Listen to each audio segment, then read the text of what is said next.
With a small jerk of his head, Marcus's attention came back to the present. "You cannot leave. You do not have my blessing," he managed to say, voice choked with emotion. He stumped out of the room. Julius sighed.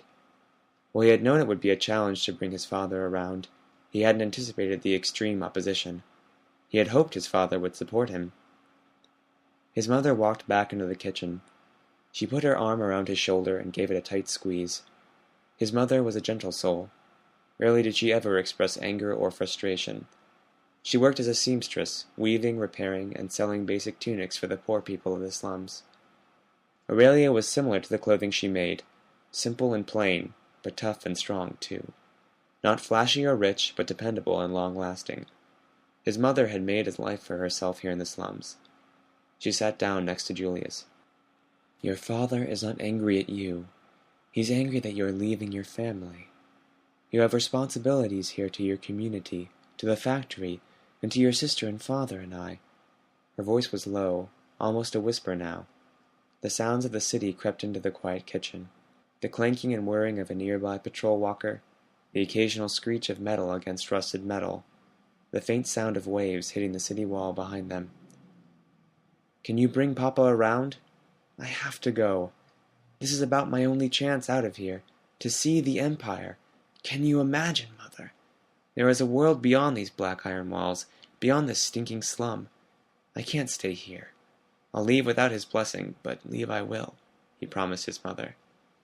She smiled wanly at her only son. "Sometimes I think it's hard for your father to see how much of him there is in you. I'll do my best to bring him around. You know how he needs time to adjust. Now you get some sleep. We'll discuss this more in the morning." She stood up and moved quietly from the room. Julius gathered his thoughts and left the table. The gears in his head were turning full blast. As he lay in his bed close to falling asleep, he heard the sounds of his mother's whispered prayers to the gods for his safety. The soft murmur of her voice lulled him to sleep. A few blocks away, the Constabulary Auxilia Walker Maxentius III. The vehicle was about 10 feet tall, with a low railing around the edges, which was strengthened with the addition of a more fortified-like nest in the front and rear of the patrol walker. The governor, under pressure from various city council members, merchants, and the province senators, had agreed to send the patrols in during both day and night time. The constable auxiliary forces were, understandably, not pleased by this turn of events. After all, they reasoned, the auxiliaries were the ones putting their necks on the line in old and jury-rigged equipment, not the governor or his flunkies. The 4-man patrol was stationed at various points on the walker. With 4 legs and a flat top, it looked as though a giant beetle was crawling its way around Sledge Bottom. The under-officer in charge of the patrol stood on the front tip of the walker, the best vantage point on the machine. A lantern just below the protruding horn-like gantry illuminated the area in front of the walker. Several searchlights swept back and forth, running off power supplied by the clanking steam engine.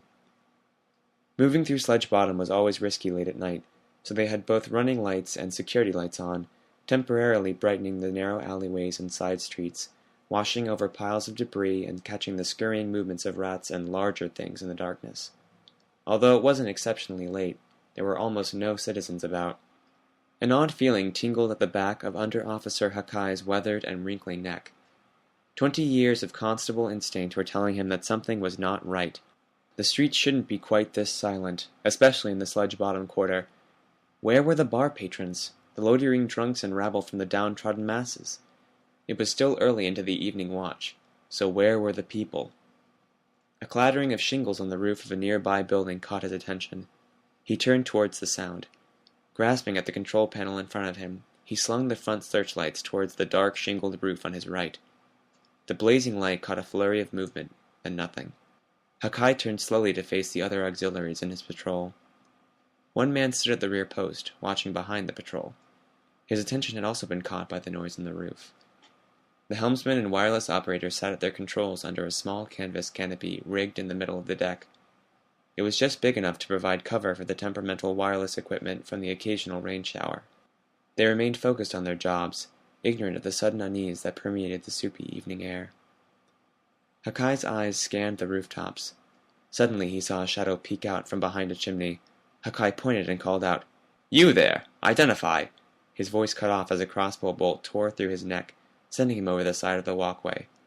Blood sprayed through the air and spattered the rust-streaked side of the walker on the way down. One sickening thud later, and Hakai's body was splayed all over the cobblestone street. At this point, the helmsman made a grave error. Instead of continuing on at full speed to escape the ambush, his hands left the controls of the walker to search for his weapons. The walker turned to a stop, one leg raised precariously a foot or so off the ground. The auxiliary next to the helmsman looked surprised. Helmsman Grevos smacked him in the head. "Quick, boy! Get a message off that we're under attack!" If the operator could get a message off, help would arrive quickly. From behind him came the sounds of combat. The last member of the patrol was fighting for his life. A cloaked figure had jumped the imposing gap between the walker and the nearby slate roof. The auxiliary barely had a chance to lift his spatha up against the figure and avert immediate death. His feet stumbled as he was pushed back towards the center of the walker, boots clanking on the gantry as he fought against the daggers wielded by the cloaked figure.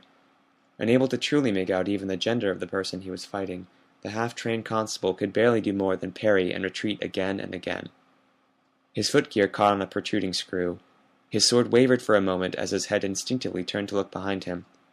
That one moment of hesitation was all the shadowed figure needed. A silvery dagger shot out, quickly jabbing into the distracted patrolman's leg, then arm, then neck.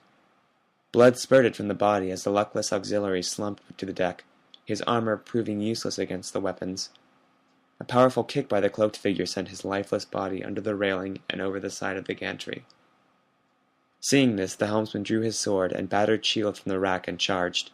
He knew it was only a matter of time until they were overrun, as he heard the sounds of men climbing the walker, and saw several grappling hooks arc over the sides to attach to the railings. He stalled for time, keeping himself between the shadow figure at the rear and the young auxiliary manning the radio. Seeing Grevos suitably prepared, the shadow bent down and picked up a broken piece of piping railing as an improvised weapon. "Hurry! Get that signal off!" Grevos cried out, seeing the young operator seemingly frozen in fear. A flurry of impacts hit his shield. The helmsman backed off, then, whirling his sword, pressed forward attacking. For a moment or so, it appeared that momentum was on his side. He closed in, trusting his fighting instincts would help him carry the day. He stabbed lower at the figure. The shadow warrior seemed to flow to one side. Grevos's eyes widened in surprise. His sword clanged loudly off the metal decking, sparks flying. In response, the figure swept the piece of railing overhand and smashed it sideways into Grevos's head. His body lifted off the deck plating to fall with a thud and a clank of gear. The auxiliary at the radio turned around, grasping at his sword still in the scabbard. The shadow figure approached, dropping the improvised bludgeon and drawing close to the auxiliary, dagger in hand.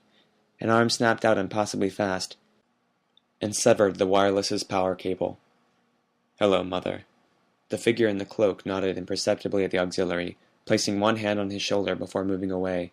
She gave quiet directions to the rest of the boarders, who swiftly moved to hide all evidence of their ambush. Another man walked to the control console and activated the steam engines, propelling the Maxentius III forward.